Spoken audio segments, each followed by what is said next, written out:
کرگستان ہے، وینزویلا ہے۔ وینزویلا ایک لاطینی امریکہ ایک بڑا ملک ہے، پیٹرولیم مصنوعات سے مالا مال ہے یہ ملک، بڑے ریزروائر ہیں، بڑا امیر ملک ہے، لیکن امریکہ کے ساتھ کیونکہ اس کے بہت سے معاملات ہیں، ہوگو شاویز وہاں کے پریزیڈنٹ تھے، تو بڑا ایک ٹف ٹائم دیکھا دونوں کنٹریز نے ایک دوسرے کے لیے، تو جناب اس کا بھی داخلہ، اس کی جو ایئر لائنس ہیں وہ بھی بین ہے۔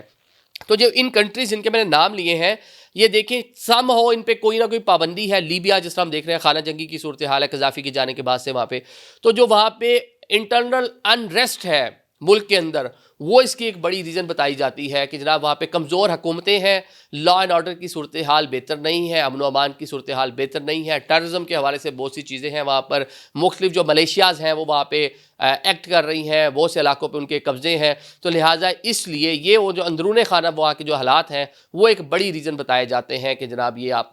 برطانیہ کے لیے فلائی نہیں کر سکتے۔ ہمارے ہاں بھی پاکستان میں بھی حالات تھوڑے سے کشیدہ رہے ہیں۔ یورپ امریکہ ٹریول کرنے والی جو فلائٹس تھیں جب جاتی تھیں تو بڑی سختی سے ان کی چیکنگ ہوتی تھی، جب پاکستانی وہاں پہنچتے تھے تو وہاں بھی بڑے اچھے ٹھیک ٹھاک طریقے سے وہ ان کی چیکنگ کرتے تھے۔ جس طرح بھی کینیڈا کے لیے ہمارا فلائٹ آپریشن ہے تو بڑی سختی ہوتی ہے جب پاکستانی ایئر لائن وہاں پہ جاتی ہے، تو بڑا کہہ لیں کہ